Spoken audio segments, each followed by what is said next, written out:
Heard the congressman there comparing these dirty political dark money tactics this year to Putin's Russia. What's your reaction?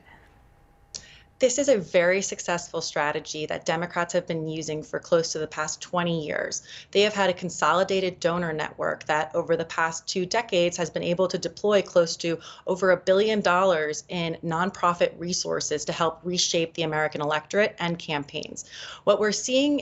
in these local districts, including congressional races, all the way down ballot to superintendent races, is a very strategic effort to take advantage of the current primary system that we have. If you take a look at our primary system right now, oftentimes it brings out the most conservative voters and liberal voters on both sides of the aisle, making the primary process actually bring forward not necessarily moderate candidates that can move towards the center during an election cycle, and especially in a general, but what you see is these very far right, very far left candidates that are added to the mix by Democrat firms like Arabella Advisors to shake up the election process, to ensure that there can be a more conservative candidate that might necessarily not match the ideals of the district to get through and potentially siphon off votes from a Republican. You can see this with the Green Party, you can see this with the Independent Party, and more as you go down ballots in states like New York, New Hampshire, Virginia, and Nebraska. Dirty tactics might not necessarily apply here for the Republican Party. This new organization and business that was recruiting disabled veterans and the most vulnerable people who are part of the electorate to run,